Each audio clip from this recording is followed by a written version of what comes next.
Kita tahu orang sekelas Al-Imam Syafi'i kalau sudah berangkat perang, pedangnya Al-Imam Syafi'i itu butuh 4 orang untuk mengangkatnya. Bayangkan kuatnya Al-Imam Syafi'i. Antum tahu Al-Imam Syafi'i pernahkah tidur? Tidak pernah tidur. Hidupnya hanya beribadah, hanya menuntut ilmu, hanya mengajarkan ilmu, hanya menuliskan ilmu. Sehingga suatu saat Al-Imam Syafi'i mampir ke rumah gurunya. Jadi Al-Imam Syafi'i sudah jadi imam di Baghdad. Kita tahu bahwa Al-Imam Syafi'i pada saat kecil dia belajar kepada siapa? Kepada Al-Imam Malik. Di mana? Di Madinah. Al-Imam Syafi'i itu orang Irak. Dia itu adanya di Baghdad.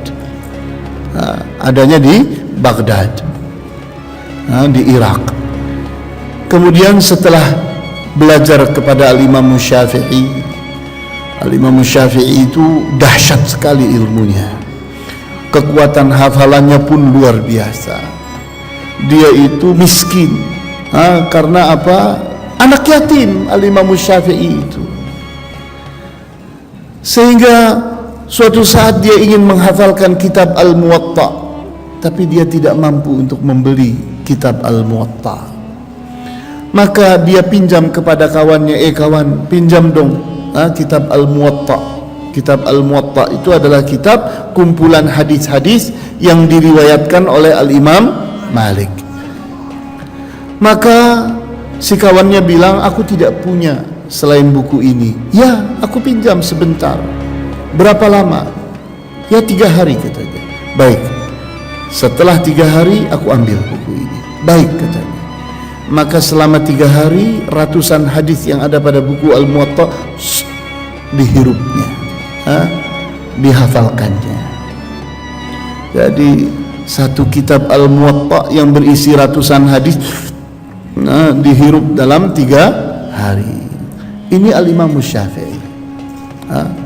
Masa kecilnya seperti itu, hafal Al-Quran, hafal hadis, dahsyat sekali.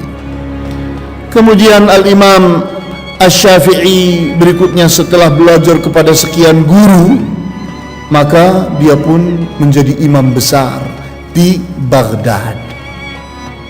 Dia kembali ke daerah asalnya, yaitu Baghdad. Maka pada saat beliau melaksanakan haji, pergi ke Madinah, mampir ke rumah gurunya, yaitu Al-Imam Malik. Sudah terkenal pada saat itu bahwa Al-Imam Syafi'i itu orang yang tidak mengenal tidur. Sehingga pada saat dia mampir di rumahnya Al-Imam Malik, disediakan sebuah ruangan.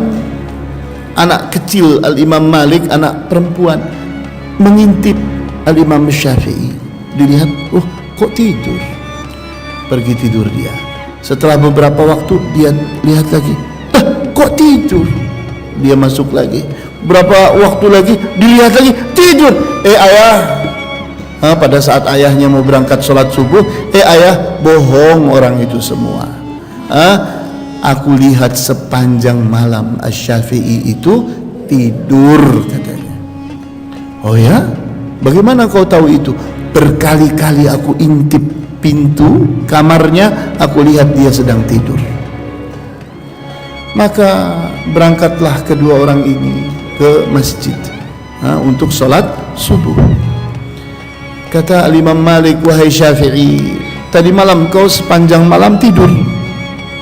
Kata siapa? Kata Al-Imam Syafi'i, anakku katanya, melihat engkau berkali-kali engkau dalam keadaan tidur. Tidak katanya, aku tadi malam baru saja membuat 70 bab dari sebuah hadis, innamal a'malu binniyat. Jadi beliau sedang memerinci hadis innamal a'malu binniyat dalam 70 bab. Dengan cara apa? Berbaring. Karena besok nanti kalau sudah ada di pikirannya, baru besok dituliskan. Jadi tidur Al-Imam Syafi'i. Tidak. Dia sedang mengarang buku. Luar biasa. Nah, itu Al-Imam Syafi'i. Dahsyat sekali. Sehingga jangan heran kalau Al-Imam Syafi'i itu punya kekuatan yang luar biasa. Kalau sudah berangkat perang, pedangnya itu untuk mengangkatnya butuh 4 orang. Dari beratnya pedang itu. Antum bayangkan kalau kita itu berperang dengan pedang seberat itu, tinggal taruh saja begini, tek gini, lewati orang, tos tos tos, lehernya akan berlepasan dengan sendirinya. Dahsyat sekali. Itulah wali Allah.